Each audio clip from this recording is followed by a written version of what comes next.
Welcome back to A Celtic State of Mind. I'm Paul John Dykes, and today I'm actually joined by Brian Degnan. Welcome back on a Friday, Brian. You've been off for a few weeks. It's brilliant to have you back, mate. It's good to be back. It's been nice. I've been chomping at the bit to get back on and just in the nick of time, just as the league's about to kick off. So perfect timing and glad to be back. Yes, we will be joined by Jerry as well this Friday afternoon. Loads to talk about. That's the thing as well, I guess, when you take a few weeks off, Brian. You can soak it up, you can watch the games. But I understand your CSC won a tournament over the summer. They did, yeah. Won a five-a-side tournament in honour of Jimmy Johnson. So the Swindon Shamrocks showed up. And actually, a lot of us couldn't make it. They asked me to play, but it was just as well I didn't because I'm absolutely rotten. So I wouldn't have helped them at all. But they won it with 5 men. And actually, the goalkeeper, Big Lee, he actually fractured his arm, saved a shot, finished the game, and they still won. So shout out to Big Lee, Marshy, the rest of the guys, and the Swindon Shamrocks in general. Superb. Yeah, big shout out to them. Big shout out to the organisers of the tournament and, of course, the Jimmy Johnson Academy. I was down seeing them again yesterday. I'll tell you a wee bit more about that. We're just about to bring Jerry Taylor into the equation. Jerry, how are you doing, my friend? Hello, how's it going? Sorry, I'm late. Brilliant. No, not at all. You weren't actually late. I had to come back out and back in again. I know. We strive for perfection, and there was a wee delay, and it was confusing us between your voice and the visuals. But it's all good now. We're good to go. As I said, I was down at the Jimmy Johnson yesterday, down at Cathkin Park, and I was actually talking to a local boxer called Jack Turner. I know you like a bit of the boxing yourself, Brian. Jack is fighting on the 1st of September. Big Celtic man. He wears the 4-leaf clover on his shorts. He does all that. Superb. So Braehead Arena, he's on the undercard of the Burns and Limond fight, and I'm looking forward to it. I'm going to go along and watch it. I have never been to the boxing. Brian, I'm guessing you have. I was mostly I've seen my brother fight a few times in sort of a few amateur fight cards and stuff like that. It's always a good night though. They're always good occasions. It's good to see, and I think one of the things I was having a conversation with somebody earlier about this actually. But the thing with boxing is it's so fascinating because even whether you win, lose, draw, having the dedication to train your body and mind for so long for that, couple of minutes in the ring and stand there and face somebody that's very dangerous across for you. It's an amazing achievement just to get in there in the first place. So, especially the boys with the Shamrock on his shots, so we're cheering for him. But it's brilliant. They're always good nights, always good fun. Yeah, I'm looking forward to it. Looking back, the one question I would ask, and I don't know if any of you guys know, Jerry or Brian, anybody in the comments section, feel free to get involved in this one. Has there ever been a boxing match? Do you call it a boxing match? Do I sound as though I don't know what I'm talking about? I was going to call it a boxing fight. That's like when you're speaking to someone that obviously doesn't know football. Oh, he shot a good goal. Exactly. Yeah, shot a good goal. And that's when I was watching the commentary and it started going on about got a shot in. I was like, where did you make that up? No one says get a shot in. Now everybody says it. Right, got a shot away. Get a shot away. Has there ever been a boxing match at Celtic Park? Has there? I'm not sure. Did Benny Lynch ever fight there? I'd love to know. Outside Celtic Park, I'm sure there has been.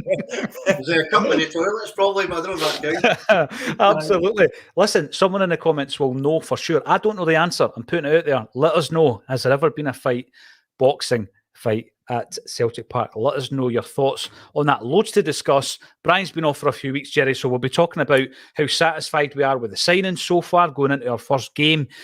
Is there any apprehension about the game? Not in terms of the playing side of it, but obviously around Brendan's return. We saw his return in earnest against Athletic Club the other night there. Is there going to be anything said in relation to it, or are we over all that?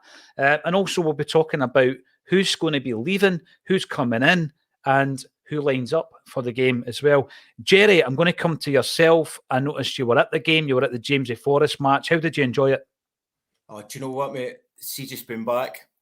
It was outstanding. I was lucky, a wee gem on Twitter, because of where I live, it's really tough for me to get back at night because of the trains. But they offered me a lift and a ticket, which was amazing. So, I just went up, sat with people I didn't know. But it was so nice because I sat beside a guy, Big Pat.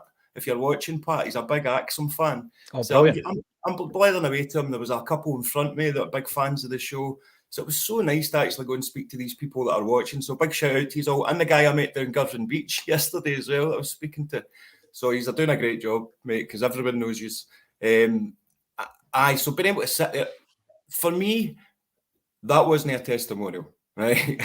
I mean, It was a great workout for the team. I felt a bit sorry for James Forrest because it just felt like, let's just use this match as his testimonial. I know some of the guys have been on here saying, like, they didn't like the old testimonials when, I don't know, the Honey Monster was coming on and winning a penalty. And that's right. I know. The competition winners. Exactly. Yeah. Was the Honey Monster a project signing? Was he one of them? It just became... He's a serial loser. Yeah, an exhibition game. It became a bit of fun, you know. It did, but I like that, the kind of Harlem Globetrotters type thing. I'm into pantomime and everything, mate. I mean, I'm writing pantomimes constantly, so I like that kind of family atmosphere. However, it didn't take away from the fact that we were celebrating this amazing career of James Forrest. I thought, I mean, it's a shame the first half was minging, wasn't it? And I need to say it because it was really funny, but I don't agree with it. But somebody said something really funny. You know how they took Jamesy off on the 49th? Somebody went, I wish he was number 2. Well, that brings the subject up about our relationship with Jamesy Forrest. But I totally agree with you. And I said this, Brian, actually, you know, I could split the pre-season up into 3 sections, Portugal, Japan, and then obviously the 2 games we've had since we've come back. And the 2 games, the Wolves game and then the testimonial, they were the ones I think that were pretty competitive. I know we got gubbed over in Japan 6-4, but in terms of the competitive edge and actually looking at it and thinking, right, now I'm starting to see in my mind what the starting 11 is going to be. It's going to be a hybrid of what happened the other night, and it gives us that kind of sense. It didn't feel like a testimonial in particular in the second half, did it? No, I tell you what, both the Wolves and the Bilbao game, I thought were actually really good games to watch. You know, a lot of testimonials are kind of turgid and there's loads of changes, it doesn't quite work, but I felt there was a real good bite and you know, Wolves had their top team out. One of my mates is a Wolves fan, and he says that would be like our starting 11, and they're pretty much up to speed. And Bilbao, that's I don't think they rest. I think he played most of the first team as well. So that's 2 very good sides. Wolves we should have beat, and Bilbao we did. So I think it's shaping up quite well. And I think there's been a few surprises with players, and I know we're going to talk about them, but there's been some players that have shown up really, really well, others that haven't as much. There's been a few surprises of who those players are. And I think that makes it all the more exciting, right? Because obviously it doesn't matter who's in charge of Celtic or what conditioning squad's in or anything like that. The day before the first game of the season, when you're going to raise the flag and play the first competitive game after the summer, is always brilliant. The fact that, you know, I think the squad's in a better condition than it was. I think a few of the signings are going to be excellent for us. And, you know, Brendan Rodgers being back, I'd said before, I was on record, I never slated him too badly after he left, but I certainly wasn't happy about it. When he was coming back, I thought, he's a good man for the job, he's going to do well. Am I as sort of over the moon about him joining again? I'm not sure. But as soon as the kick-off starts, you're cheering him on just as you do anybody that wears the hoops or works for the hoops or is part of it. It ultimately doesn't matter. You just want success. Everyone wants the same thing. And it's I hate when you see that kind of division amongst fans and you think, do you know what? We're all here for the same reason. Whether you like them, whether you don't, it doesn't matter when the ball starts getting played. Yeah, once the whistle blows. No, you're spot on. We'll talk about it. I totally get it. I think that the comments that Brendan has made since he came back to the club have been slightly different from the Brendan of old. The Brendan of old was very bold. The word ego comes into it all the time. Jerry, I think at that level, you know, ego is fine if you can manage it. You've got to accept that it's there at that level. I mean, you've got to have an ego at that level, but you've got to manage it. It became a bit of a monster for me first time round, where it became the Brendan show. But listen, he won every single tournament he ever got into in terms of the domestic game in Scotland previously, 7 out of 7. So you can't argue with his approach. The way he left the club, and then he's explained that he was sorry for the way that he hurt people, but he doesn't regret the decision. I find that really quite complex, Jerry. It's almost like, I'll make the decision for me. I'll look after myself. I'm really sorry that it upsets you. but he'll do it anyway. You know, he said that when he was doing that round of golf, wasn't he? That interview. And I was looking at him and going, you know, he actually means that. He will still make the decision knowing that we're all going to be gutted, but he'll do it anyway. And then he'll apologise for upsetting us. The buzz on the boy are massive, right? First and foremost. But can I say this? I have fallen back in from hook, line, and sinker. I'm here for it all. See now, right? I've seen so many tweets, people saying, we know what he's like, we know the ego, we know the stories he's going to come up with. Let's just enjoy the ride now, you know? And I think you're exactly like, this is why he's done so well in his career. There's a lot of kind of, you can get over assertiveness, you can get unassertiveness, and I think he's just got it right. He knows what he wants. He gets what he wants. I mean, the balls to come back first and foremost. And I thought he was going to come back and go, I'm so sorry, guys, like I'm going to do it. But he's not. He's come back and he's actually taking control of us again, you know? And I think it's got to be that way. It's got to be that way. There's always going to be folk that are ready to pounce on him here. Because of, I was watching actually, or listening to something on the radio and some folk were talking about it, and they're right. He's not going to have the time that he had from certain sections of the fans like he would have had last time. They're ready to pounce on him, which I get to an extent, but I'm here for it all. Gaslight me all you want, Brendan Rodgers. Just give us the trophies and I'll be happy. Yep, Laura said in the chat, lie to me, baby. I'm not quite at that point yet, right? But you're right in what you say, Jerry. The first result we ever got under Brennan first time round was Lincoln Red Imps. If that anything near that would happen now, the reaction would be completely different. It was quite a low-key reaction. You know, we were covering the games not live at that time. I don't think anybody was worried it would take them back to Celtic Park and obviously take care of business, as it says in the tagline. Really interested in your thoughts. If you want to comment and get involved in the comment section, it works on two levels. In hosting the show, obviously, we've got 3 contributors on today, and I do scroll through the comment section. However, in a normal show for an hour, we get 1,000 comments on the live feed. So I can't get through every single one of them. I will bring up as many as I can see that are relevant to the discussion. But if there is something... I've got a complaint. You never read my comments out, and I don't care how many's there. You never read them out. There you go. There's no favouritism, is there? No, there is no favouritism. There is no favouritism.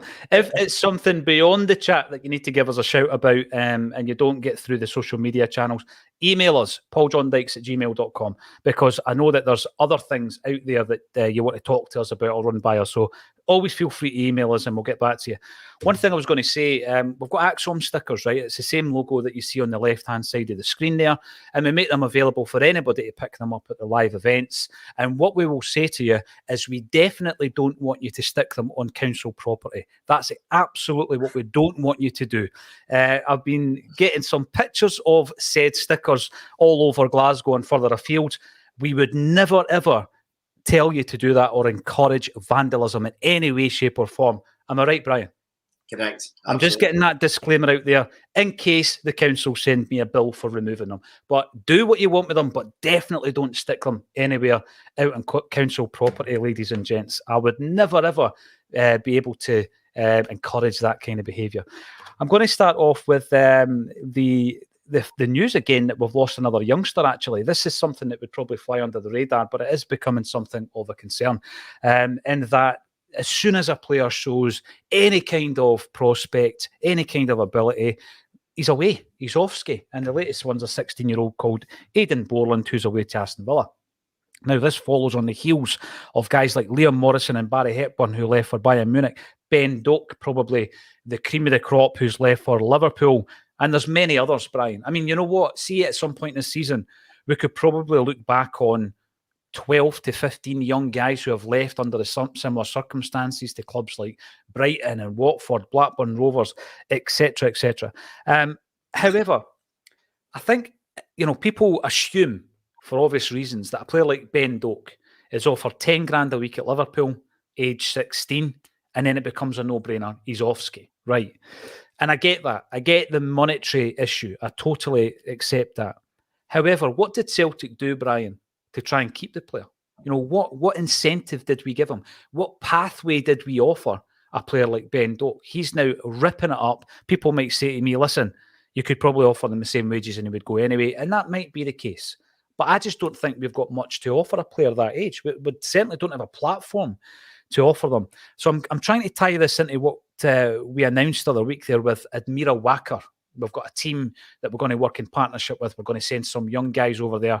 They're going to be playing second-tier football rather than fifth-tier Scottish football. I see that as a start, but I think we need to have partnerships dotted probably all around Europe, Brian, with teams that share a philosophy, you know, and a style of play that we can send these guys off, get them game time, and bring them back and then assess them over pre-season to see if the first team ready. Because at the moment, it's just player after player after player leaving the building. And it's very, very difficult because we end up having to buy players in at 20 and 21. We should be rearing our own at that age. What do we do? Absolutely. And just before I go on my rant about it, you might notice in the camera, it looks like there's like some sort of soft focus filter on it, like Joan Collins in that episode of Star Trek back in the day. I promise it's not to make me look better. A, nothing good. B, it's just a shady camera, so you're just going to have to live with it. And so, yes, in terms of the youngsters leaving, so there doesn't seem a plan in place for me is the issue. So we've had conversations with loads, and I'm always a bit of an outlier in terms of the loan system because for instance, we use Boston Lau as an example. So I talked about sending him out on loan. He's 20 years old. Mm-hmm. Where are you going to send him that you're not going to know about? Like, what are you going to find out about him at 20 that you don't know already? Send him out at 17, at 16, get him 30 games under their belt before they're 18, 40 games, 50 games, then assess them. And if they're not good enough at 18 or 19, they're not going to be good enough because you're signing prospect players at 19, you're signing prospect players at 20, but you're keeping your youth players to their 23 and then releasing them. Mm-hmm. There's a weird disconnect and it's not quite working. And if you look at, and I think it's partly our fault as fans as well, by the way, it's not just the club because, say, Jota leaves and we don't sign anybody, we don't sign another player because we say, well, we've got Rocco Bata, right? So we give him a shot. Mm-hmm. It doesn't do well and we don't win the league. We get caned and that's it done. Whereas we sign players and they say, well, where's the young players going to play? And say, well, who are you going to swap out for them? Back when I used to have Twitter, I used to argue with people all the time because they'd be like, youth players are not getting a chance and say, well, what youth players at the moment are better than the first team players? Like, who would you drop for Vata now? I still think you should get a chance. I still think you should get 20 games this season, but I can understand why you might know. You're not going to drop CCV or Narovsky for Boston Lamal. Do you know what I mean? So it's a hard act. It's a hard balance to get. But I just think with these guys that are like 16, get them at loan somewhere. There's no point in landing them in Scotland because the football's so different. Send them down to the Championship in England or further afield. You know, a Portuguese team like Mikey Johnson went to. Send them out there. Let them see how they do in a real environment. If at 18 you think they're good enough, keep them. Try and filter them into the squad. If you don't, let them go. It's just such a strange way of doing things. It's almost like the academy's part of Celtic's identity of bringing players through. But at the same time, we'd probably do what Brighton and Brentford do and not have an academy system and just moneyballing it and try to buy younger players in. So it's almost like a weird, like I would like players to come through as a conveyor belt. I'd like us to give them more chance. And I think, if I was honest, I would probably take, I could take a few defeats if we were blooding youngers for the longer term. But it's just not the environment we operate in as a club or as a fan base. No, I think there's some good points here because even the discussion around the first 4 transfers that came in, my point would always be, right, okay, so I don't think they're starters. And then people disagree with that. Well, who are they going to replace? Would you drop any of the 3 midfielders for home? No, the answer is no. Of course you wouldn't. He's looked good in a couple of the games, but he's not going to get a start. Would you drop Abada for Yang? No, at this point. If Abada plays poorly over a period of time, Yang gets his chance off the bench and takes it, fair enough. And it's the same with the youngsters, because I think you would get to a point, Jerry, where, if the response to Jota leaving was that we were basically going to pin all our hopes on Rocco Vata, I don't think it would be well received, even though I think the guy's got huge potential. I want to see him working for Celtic. I don't want to see him leaving the club. I know there's a wee bit of concern around that, simply because he's changed agency, for example. Is there a fix, do you think, Jerry? Or do we expect maybe every so often for us to unearth a generational talent? It seems, though, that when we do that, they're Narovsky before we get the chance to see them in the hoops. Yeah, I don't think there's a fix at all. I think we're just going to have to suffer this for the rest of the time. However, I can't argue with the big man at all when it comes to it. They're just stagnating here. That's the thing. They need to be off. They need to be. If you're sitting there just playing maybe one game a week and you're not getting any intensity, you're not getting any pressure from the fans, you're not going to learn from that. You need to be out there living it to get that experience. But then you're running the risk as soon as they go to another team, the profile goes up if they are doing well, and then can you keep them? Because their head might turn.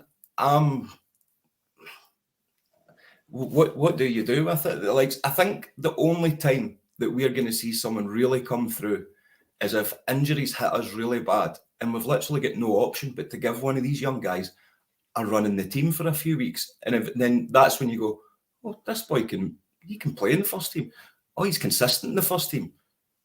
He's a first team pick. Mm-hmm. That's how it happens. I'm sure that was pretty much with Forrest and McGregor as well. And it's Tierney. Tierney, exactly, mate, exactly. And look up now.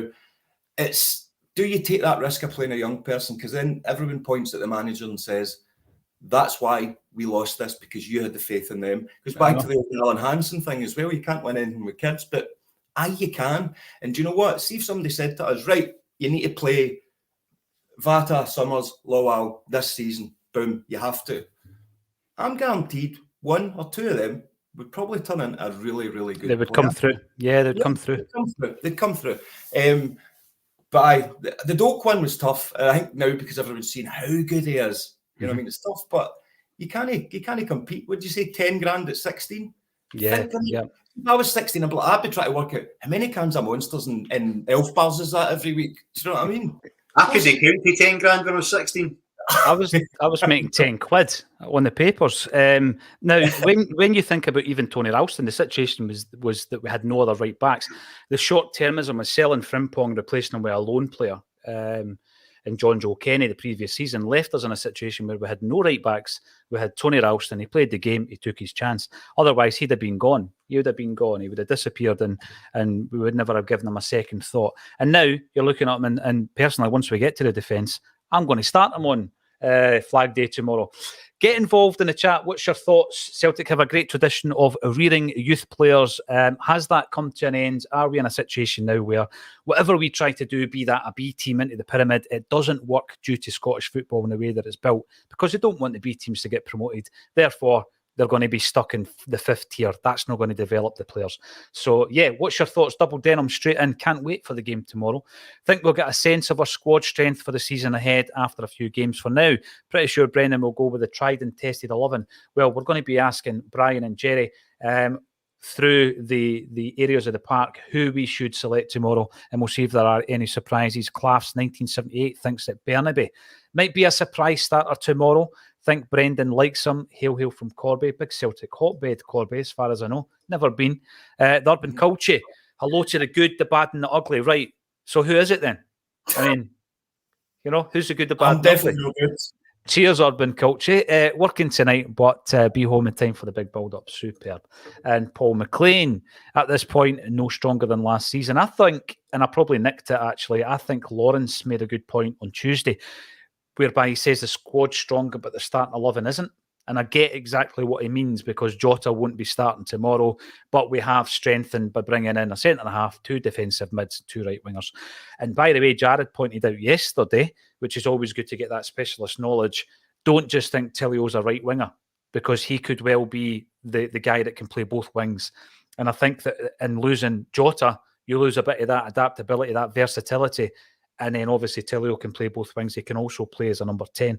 So really chuffed to see really excited to see what the starting lineup will be. Flag Day celebrations, Brian. Yesterday when I was talking to Jack Turner, the boxer, we had a great discussion about the Ultras group, the boys. So tune into that. I'm hoping to have it out there over the weekend. It's going to be an audio only. So that will be on our sports socials across all the audio platforms. They've announced a TIFO. So there's going to be a TIFO from the boys group. Obviously, the Green Brigade tweeted upon the appointment of Brendan Rodgers. So I'm interested to see if there's going to be anything from that particular group. I'm over it. Time to move on, Brian. What do you think? Yeah, I mean, look, a lot of people were sort of complaining because the Green Brigade won at Parkhead and for the testimonial and stuff. And quite honestly, I don't care.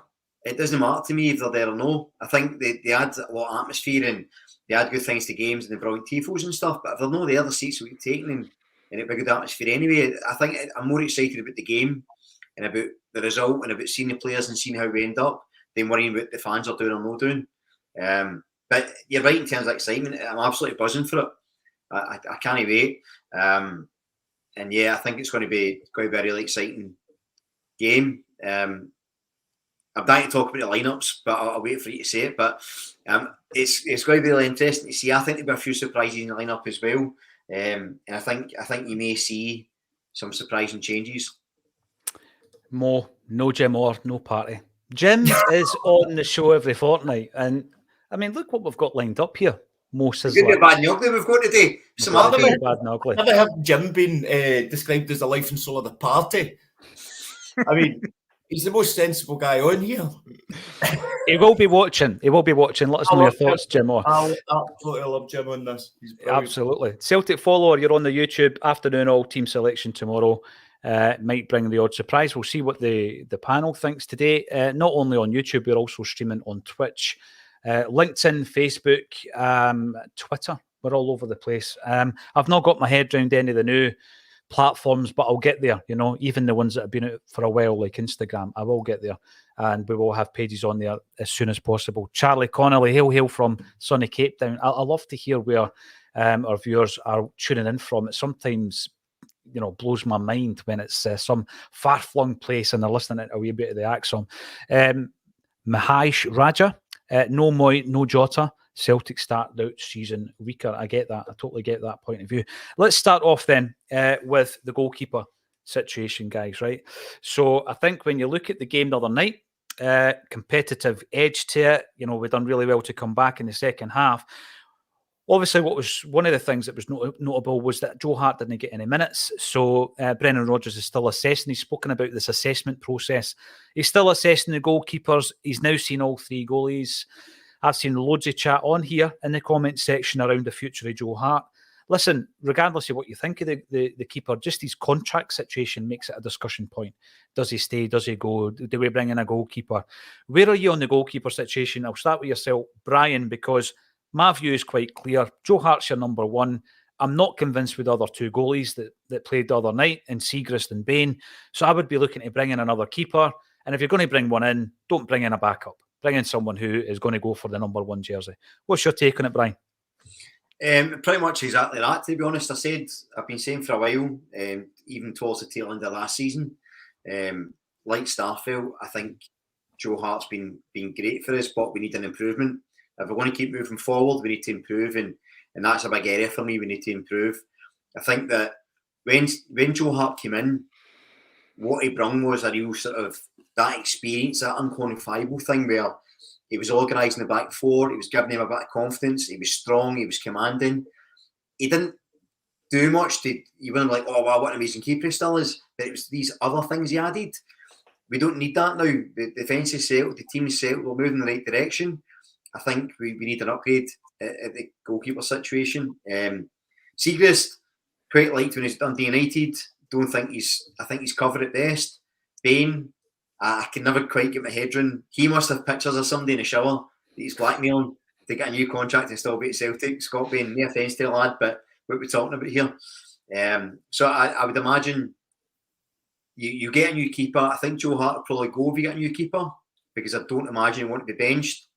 I know that was his big problem with being at Tottenham. He said he would play a part on a Saturday for the sake of getting a game, so I don't imagine he'll stay.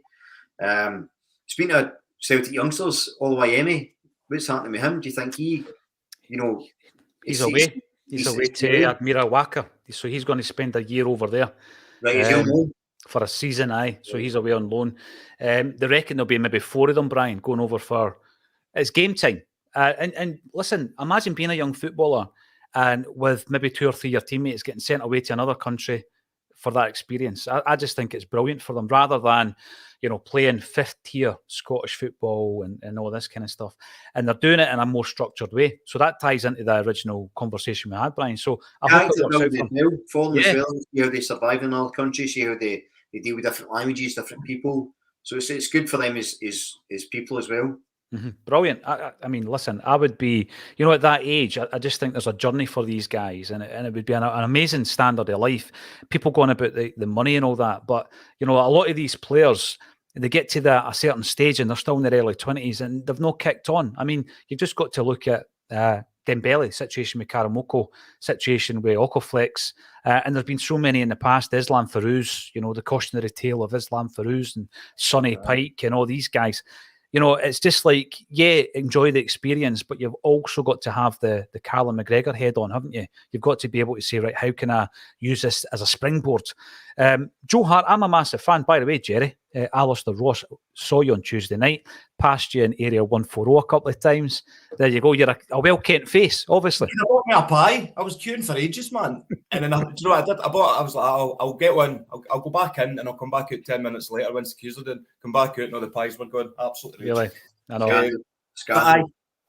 Joe Hart, so interesting. I like to try and read into things. Why didn't he get played in the testimonial? Now, I know that he wants to give the other two keepers their chance, right? You can't play three keepers in one game. I get that. He was fully kitted, right? Because when he came off to clap the fans, fully kitted, had his gloves a lot. So it didn't seem as if it was a talk that was getting like between him and Brendan beforehand to go, look, sit this one out, because he was fully kitted. He looked a bit down. I might be reading too much into it.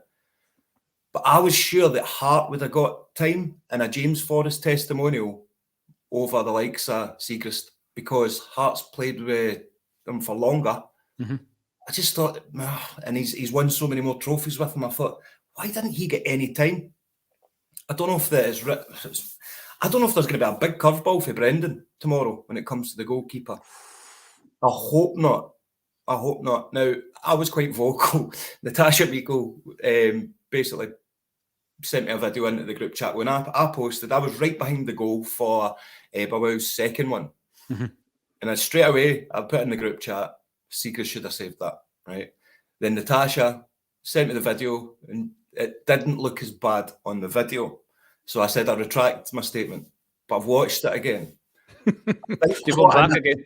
Aye, because what I should have said was, a lot of keepers wouldn't have saved that. Boric would have, Fraser Foster would have. And this is what we're getting at. We need those keepers that are going to make those class saves. His feet were slow. He should have got to it. It was a great finish. I'm not taking anything away from it. It was pre-season. Well, can we still call that pre-season? Just the game before. But on top of that, his passing was horrific. There was some folk going, Bain had a great half because his passing was better. If that's a measure right now, I'm worried. I'm worried about the goalkeeper situation. With Joe Hart, when he first came in, I've said this on record before, the stadium erupted when he made a save. It was pretty much a normal height because it was the first save a Celtic goalkeeper had made in the past season, because Barkas hadn't made a save. He literally hadn't made a proper save. So that's what he was coming in to fix. But he's fixed that and he's been a great servant. But we can't keep relying on this now, because that's going to come off again. That's just, that plaster's going to come off. He's a great servant, but I don't think he'll hang around to be a sub-goalkeeper. And he would, I think all the fans would wish him the best. He's not a guy you want to lose. He'd be a great backup. I just don't think he sees himself in that in the last stages of his career. But we need a goalkeeper. It's worrying me. No, it is. Just, you know, a month ago, I remember being at Barazat and Design, and Strachan played a clip. He actually played a clip of Boric's performance against Man United, and I never appreciated, you know, had we not bought a goalkeeper of that ilk, Jerry, Man U would have beat us 6-0 that night. I mean, honestly, you see some of the saves he was pulling off. It was unbelievable. Double and treble saves at a time. It was incredible, the performance. And often, particularly in the Champions League, we're going to need a goalkeeper who can do that. You know, you hear a lot of people saying Foster would win you X points a season. A good goalie does. A good goalkeeper does that. What Joe Hart's done in the first, in the last 2 seasons rather, is been pivotal to our success. Absolutely pivotal. In years to come, when people look back on this campaign and the campaign when Ange first came in, he will be pinpointed as being one of the most important signings. And previously, I've spoken about him being pound for pound, potentially the best in those 2 seasons. And I know we only paid 1.5 for O'Reilly and 1.5 for Hatate. But in terms of the leadership qualities, we needed that so much. There was such a lack of leaders. I mean, we had so many conversations. Who's going to captain the team? Sounds bizarre now, Brian, because Callum McGregor obviously took that armband and, he never missed a beat, did he? But at the time, it was like, we've got no leaders. And he came in and we bought a ready-made leader. And I think that there's been as much of an influence off the park as there has been on it. But we're at that stage now. We're 2 years down the line, and Celtic are a team that need to continually develop and move on. And I think that we will bring in a goalie. Jerry has suggested there's going to be a curveball tomorrow with a goalkeeper, perhaps. Does anybody agree? I'll tell you what, it wouldn't surprise me, Jerry. I'm hoping it doesn't happen. Here we go. Exactly. Now, by the way, regardless who's in goals, JJ Celtic reckons we're going to win 5-1. The predictions have started coming in. I'm confident. I've got to say it. And by the way, I don't mind putting it out there because I know as soon as you say something, it can come back to haunt you regarding what happens the following day. I'm confident going into this game.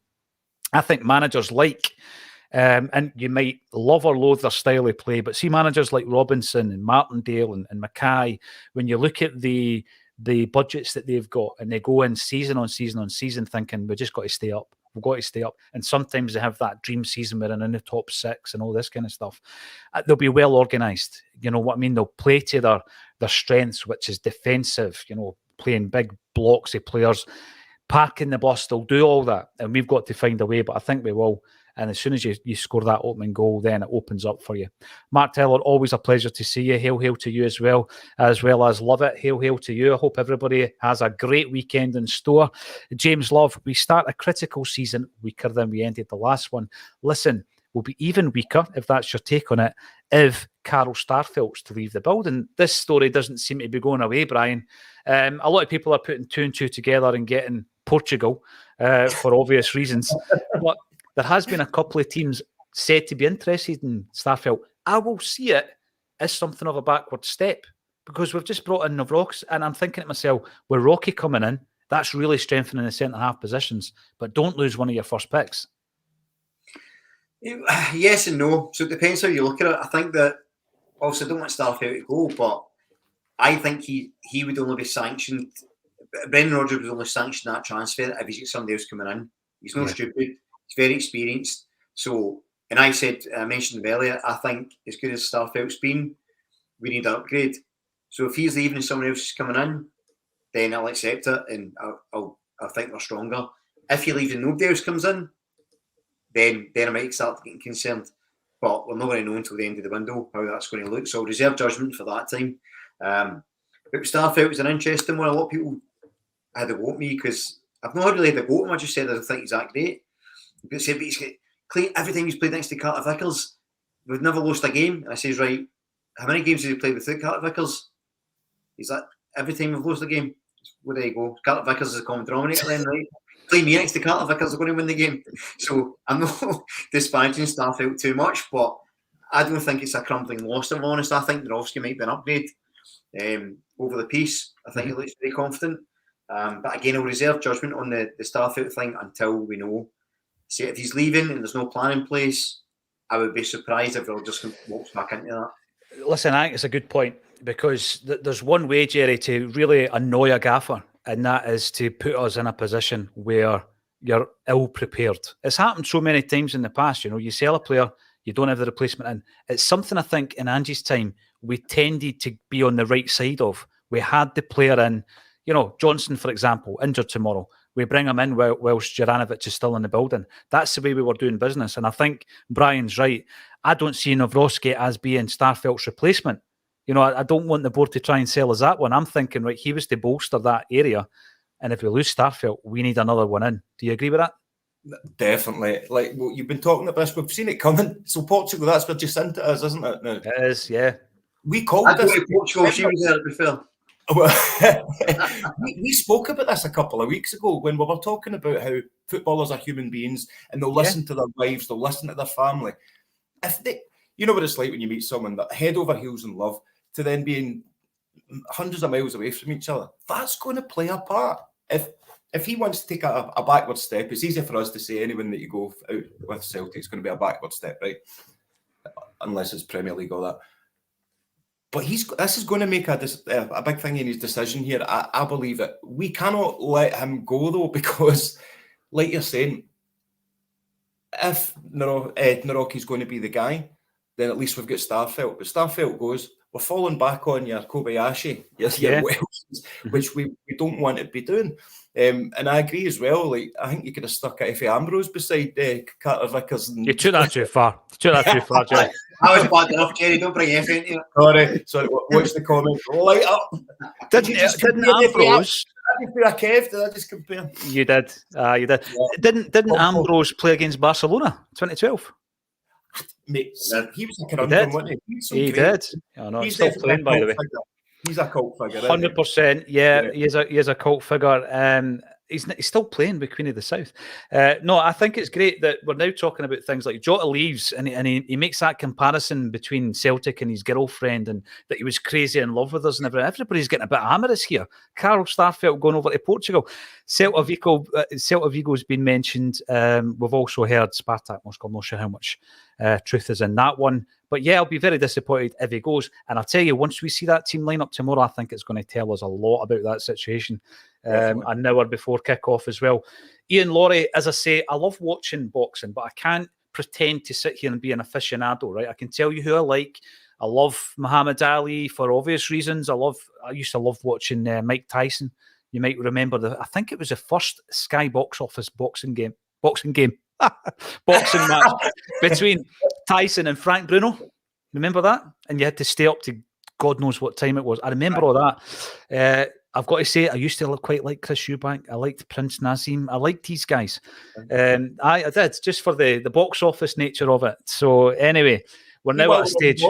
See while we're on the boxing, you know how you're raising money for the young lad? Yes. I want to offer, I'll charity box somebody from a Rangers podcast. Oh my God. Hey, it might be somebody for a Celtic podcast, the way that goes. Yeah, we'll stay away from that one, I think. Anyway, the boxing. A bit of the boxing, yeah. So, Ian Laurie, my boy's an amateur. 15, 6'2", 95 kilograms. You'll not be fighting him, Jerry. 1-2, lost 1 on points. This is me now talking like I know the boxing. Good Celtic boy. Well, good luck to him, Ian. I hope he does well. And his aspirations, of course, might not be to make it pro and all that. But if that's what he wants to do, good luck to him. Keep us informed on how he gets going. Liam Collo, 3 boxing matches have happened at Celtic Park. There we go. So the first one, March 24th, 1917, Jimmy Wild. Nice one. Is there any more info? He also saw you at the game, Jerry, by the way, Liam. He also I was the guy wearing the Celtic top. Aye, on Tuesday, right? Exactly. Sticking the Acsom stickers all over public property. Ian McGinley, 1949, May the 18th, Harry Hughes versus Billy Thompson, I think, as well. So that was maybe the second fight. And where else have we got? Colin Jordan coming in here. First boxing match. So you call it a boxing match, that's fine. At Celtic Park was March the 24th, Jimmy Wild versus Did Shields. You could put any name up here, Colin, and I wouldn't know if they were a boxer or no. But anyway, more, he was there.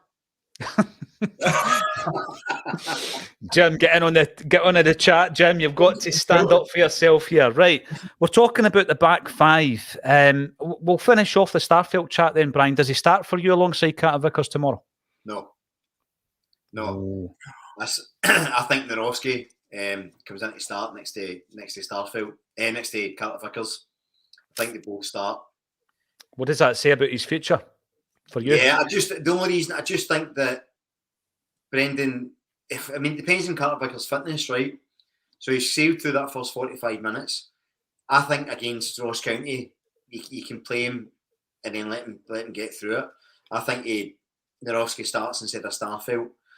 Although I would be tempted to put a wee outside bet on Scales maybe starting. Oh. Just purely because I think it would be a chance for Rodgers to assess him in a real sort of competitive game against opposition that he should be able to do it against. So it'd be interesting to see. But my back five would be Hart, Ralston, Carter Vickers, Norowski, and Bernaby. Andrew Galea. I said last time I was on, I said that I think Bernaby might play more games than Taylor this season, and I get absolutely rubbished for it in the chat. But I just think that, and you noticed that against Bilbao, Taylor is clearly, and he was my favourite player last season. I thought he was excellent, but I think he was much better than that inverted fullback. I just think with Bernaby being straight to the byline, cross in, and he's got that recovery pace. Brendan Rodgers highlighted in the chat afterward as well, so I think there might be a few surprises, but yeah, I think Norowski and Bernaby come in. That's Brian got us started. Andrew Galea, pre-season most impressive for you. Bernaby scales and all. I think they have impressed. I'm not sure if they've impressed enough to get a starting berth. Brian thinks Bernaby certainly has. I'm going to come to you, Jerry. What's the makeup of your defence? Right, well, I do agree. I think that I would... Right. I think Naroki is going to be the partnership with Vickers. But I think we should start with Starfelt tomorrow. He's Naroki in. I think he is going to be the main partnership. I'm going to stick with... I think he will play Hart. I'm just saying there might be a curveball there. But I think he's obviously our best goalkeeper. So, Joe Hart, Bernie on the left, because I've been calling this for the past few weeks. I really think that he's going to be a favourite for Brendan. So, Starfelt, Vickers, and I want Ralston, but I think it's going to be Awata on the right. But if it's who I would like, Ralston on the right. I said this yesterday, I'm playing it safe. It's Hart, Ralston, Taylor, Starfelt, Carter Vickers for me. But I just think that you're going to do it gradually. However, it would not surprise me if there were some of these changes. Now, yesterday, we spoke to JP. JP said that the way that Nawrocki played, or even the way that he looked, reminded him of Jozo Simunovic. Remember Jozo? Jozo Simunovic is 29 years of age today, Brian. 29.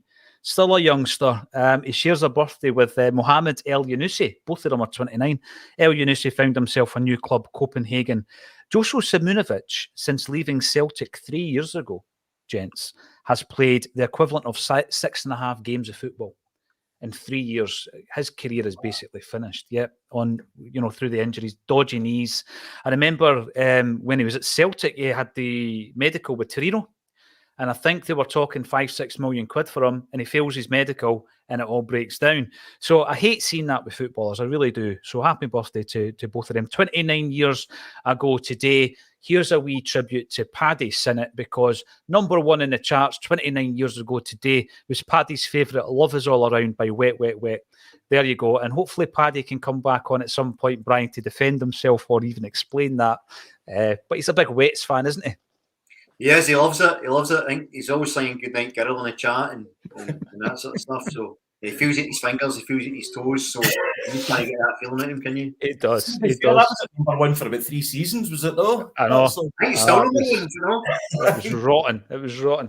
Colin Jordan points out, and I've seen a picture of this, Sugar Ray Robinson played drums in a Celtic song in 1964. Bizarre. It's bizarre, the things that you find, isn't it? Paul McQuaid, we're going to get to the midfield, Paul. Players like the likes of Turnbull ain't going to take us up a level in Europe. We need to stop kidding ourselves. What do you think of that? Because I think, adding on to Andy Galea's comment earlier, I think Turnbull's been pretty impressive in the pre-season. And Danny Boy, Scales is a very good journeyman, but that's it. He is never good enough for the level we require.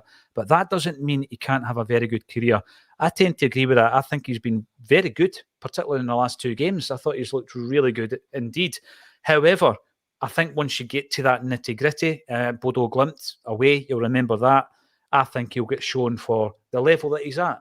However, that will allow him to move on and have a very good career elsewhere. He is on that list that I personally made. My view on 10 players who could leave Celtic. David Turnbull's also on it. Does he make you in midfield, Brian Degnan? He does. He does. He starts. I've got McGregor, O'Reilly and Turnbull. And actually, I was very close to it being McGregor, O'Reilly, home. Oh. Because I think he's been an absolute standout pre-season. I think he's going to be incredible for us. Just his touch, his composure, the way he looks, can win the ball back, physicality. I think the boy's going to be special. But it may just be a bit too soon to start him. I think I'm going to make it, and this is based on the assumption it's a 4-2-3-1. 4-2-3-1. So I think Turnbull's going to go in behind my striker, who will reveal, won't be a surprise. I just think that Hatate's been a bit up and down. I don't think he's quite used. He's not had a good pre-season game for me. I don't think he looks especially comfortable in the new system yet. I think he will. I think Hatate's longer term the answer. I don't think Turnbull is, but I think Turnbull starts tomorrow.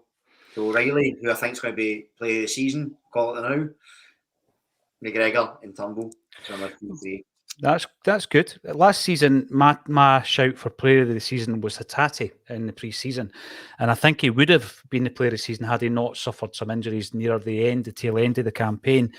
Jerry, Brian's already thrown it in there. He's playing Turnbull. How do you line up in your midfield tomorrow? Right. First, a couple of bold ones here, right? First off, I've resigned myself. Hatate's gone, right? Got my reasons for this.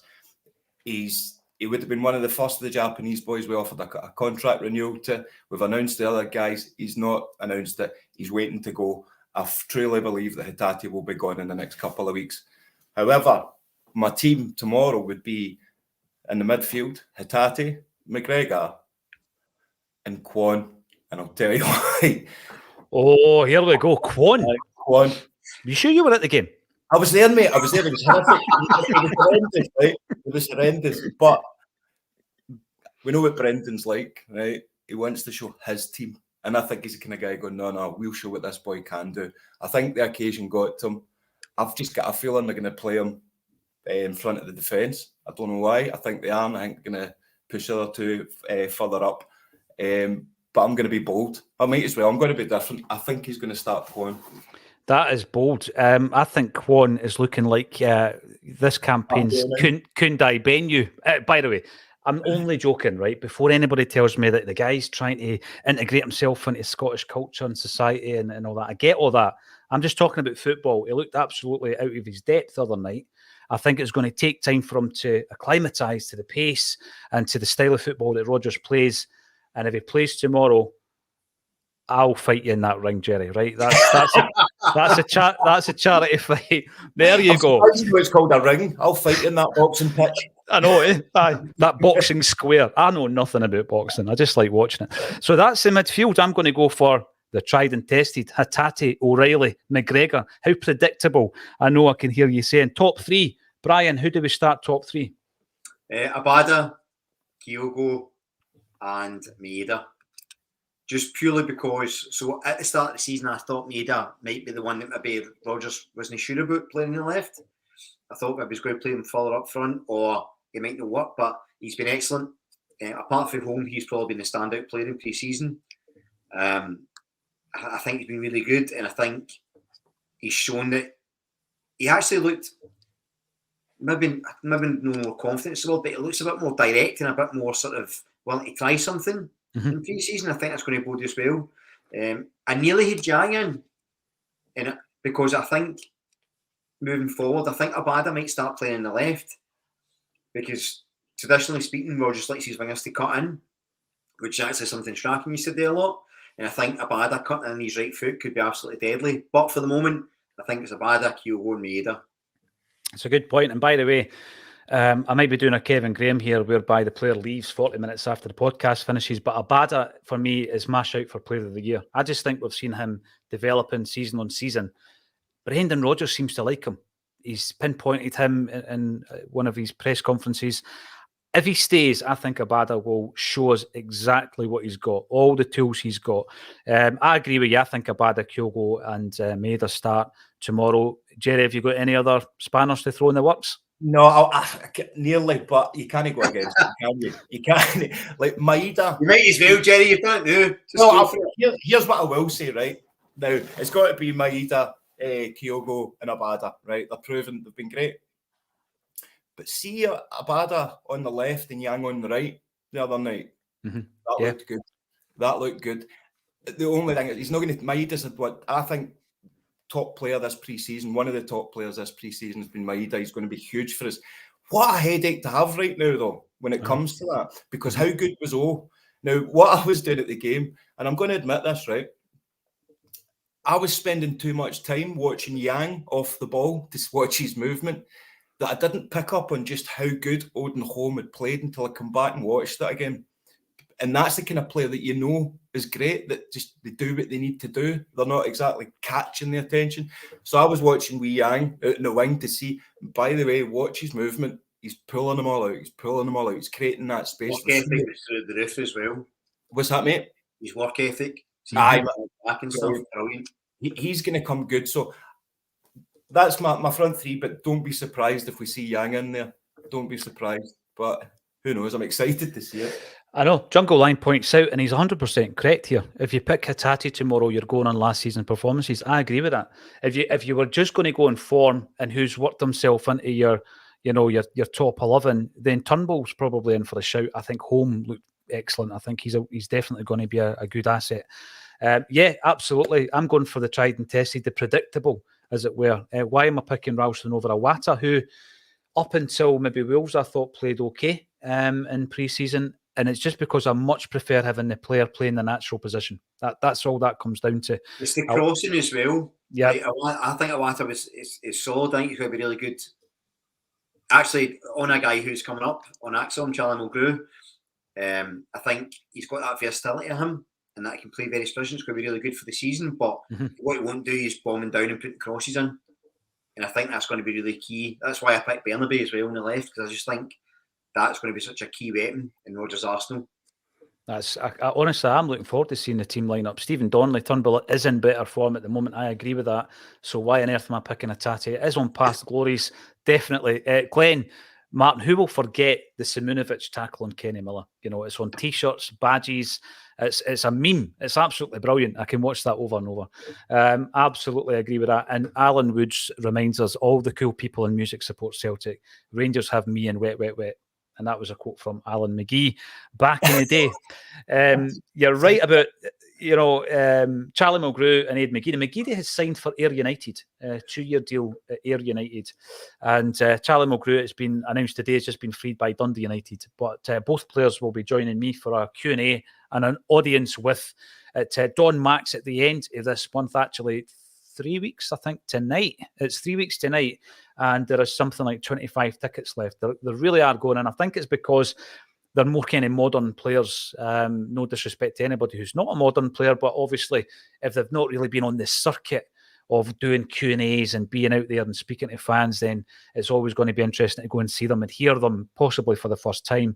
I think they've got a bit of crack about them as well, Brian, Charlie and Aidan. So I'm really looking forward to that in 3 weeks' time. Come along. A few tickets available underneath the video as well.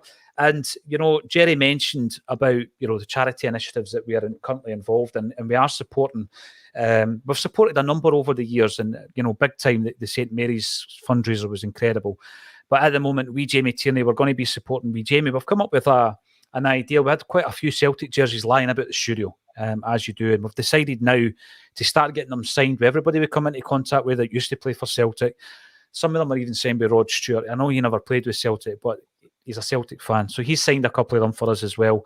And once they've kind of fully 20-odd signatures, we're going to get them framed up and we're going to auction them off for charity for wee Jamie to raise funds for him as well. The link is underneath the video. But we're going to do this thing called Selling the Jerseys. It's a new initiative whereby you give us your old jerseys, you can hand them in, you can bring them along to an event, replica jerseys, we'll get them signed with everybody we come into contact with, we'll get them framed, we'll pay for that, and then we'll auction them off because everybody loves a signed Celtic jersey. It looks as though Brian's got one in the background, even though it's a wee bit blurry. That does look like a signed and framed Celtic jersey. So we're going to do all that. If you want to get them to us, you know where we are, and you can come and visit us at the events as well. Or just see Jerry inside the stadium. Everybody sees Jerry inside the stadium. And give him... Andy got a spare for the Morrigies, a shout. Aye, exactly. Exactly. Ross County, Flag Day tomorrow. Give me a prediction, Brian Degnan. 4-0. Comfortable 4-0. That's still that, Jerry? Aye, but I'll make something up. Carry on. Yeah, good man, good man. 4-0 for me, comfortable one. And you reckon that O'Reilly's going to be the player of the season? He's going to be the star man this season? Yeah, I just think I already think he's underrated at Celtic. I think people criticise him, and I can't really get it. But I just think this season under Rodgers, he's going to him and Abad will be the most improved. But I think O'Reilly, he'll maybe add goals to his game. I think he'll fly in Europe. He's the man for this season. Okay, Doc. Jerry, what's your prediction? I was going to say 4-0. I was, but I'll go 3-0. Just to be bold. 3-0. 3-0. 3-0 going on 5. But I think my player of the year, Callum McGregor. I think under Brendan Rodgers, we just see what he's like. We know what he's like. I think we're going to get more goals from him this year. He loves a daisy cutter. I don't know if you've ever noticed that, but he loves a daisy cutter shot. I just think Prime, he's wouldn't say an unsung hero. He does what he needs to do every single season. He's brilliant. He could win that any season. And I think this time he's going to get the acknowledgement on top of the acknowledgements he's got winning trophies. But he's going to be our player of the year. Right, I like that. I'll give you my thoughts as well. Jungle Lion, just on this point, you may have noticed on the channel every Monday I go for a wee wander around Paradise. It's great to go up to the dear old place, and I give a kind of view of the week behind us, a review, and we look ahead to the week ahead. And it gives me 10 or 15 minutes of exercise to start off my week as well. And it was raining on Monday. I'm sure we'll see sun, rain, snow, the works. And that is one of the new shows that we do. Another thing you're talking about coming on tonight, another thing throughout the season that we are planning is doing a show in the evening, because we don't have any evening shows. So it won't be on a Monday, because that's where the Wander Around Paradise comes in. But during the week, we'll do a couple of shows as well. And I'm going to try and get wee James involved in that as well. Wee James McKenzie, who's going to be doing a lot more of his work experience at Celtic State of Mind. So he is a budding journalist, and it's great to get as many Celtic-minded journalists into the Scottish mainstream media as possible. Wouldn't you agree? I reckon Acsom's player of the season. He'll be Acsom's contributor of the season with James. James, he is. I mean, he's grown in confidence with a mullet and all that. So, you know, I'm pretty sure you're right. He will be. He's never going to be Jota. But that's, I like the fact he's trying.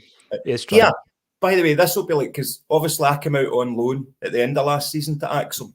Right? So this is my first full season as an Acsom contributor. I'm really looking forward to it. Really looking forward. Newcomer. You can get Rookie of the Season, Jerry. Rookie, I like that. We should do like an Acsom awards for the Celtic players. We'll all vote.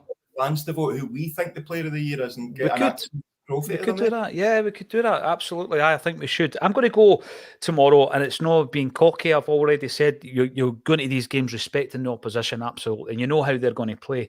But I reckon Celtic are going to win 5-0 tomorrow. And my player of the season, the one to watch, is going to be Abada. I think that it's just going to click for him. He's got the right coach. He's going to play enough games. And there's that wee question mark about a couple of your players. Can they transfer their skills onto the other platform, the higher platform of the Champions League? And I think he's one this season who will, and I think he'll fly. So there you go. There's my prediction. I thought Ajeti was a good signing, though, so what do I know? Thank you, everybody, for getting involved in the comment section. If you want to make a comment, subscribe to the YouTube channel. If you want to help us out any further, give us a big thumbs up as well. And all that's left for me to say is Brian Degnan and Jerry Taylor, thank you for joining me on A Celtic State of Mind.